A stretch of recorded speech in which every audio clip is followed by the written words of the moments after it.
বৃহস্পতিবার চেবড়ি দ্বাদশ শ্রেণী বিদ্যালয়ের এক আনন্দঘন অনুষ্ঠানের মধ্য দিয়ে শুভ বিজ্ঞান ল্যাবরেটরির উদ্বোধন ও শিলান্যাস করেন কল্যাণপুর প্রমোদনগর বিধানসভা কেন্দ্রের বিধায়ক পিনাকি দাস চৌধুরী।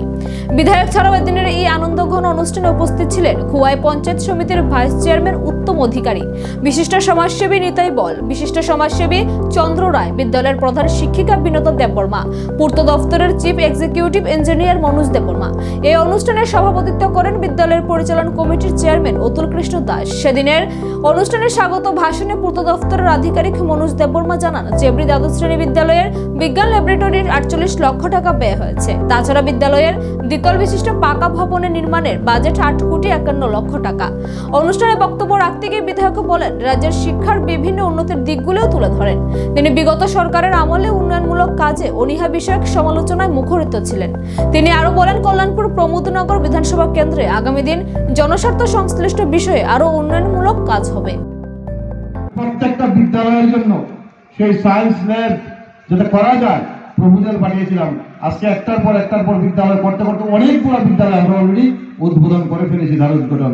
আজকে তার সেই চেবড়ি দ্বাদশ শ্রেণী বিদ্যালয়ের সেই ফিজিক্স কেমিস্ট্রি বায়োলজি ল্যাবও আমরা উদ্বোধন করব এবং শুনলে আরো খুশি হবেন।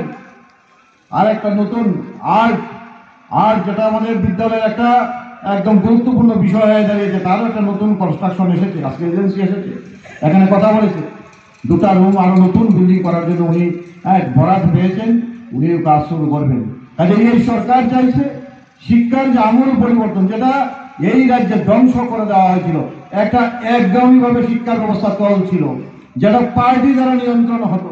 যারা স্কুলে আসতো শিক্ষক শিক্ষিকা, তাদেরকে আমি দোষারোপ করিনি, কিন্তু তাদের মধ্যে 1-2 জনকে এমনভাবে লাগিয়ে রাখা হতো।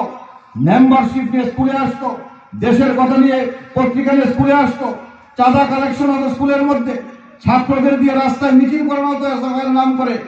এই করে করে স্কুলগুলোকে রাজনীতির আতুরঘর তৈরি করে দেওয়া হয়েছিল, শিক্ষা ব্যবস্থাকে ধ্বংস করে দেওয়া হয়েছিল। সেই জায়গা থেকে আমাদের সরকার যখন এই রাজ্যের ক্ষমতায় প্রতিষ্ঠিত হয়, প্রথমে আমাদের সিদ্ধান্ত নেওয়া হয়েছে সেই শিক্ষা প্রতিষ্ঠানগুলোকে রাজনীতির আঙ্গিনা থেকে মুক্ত করতে হবে।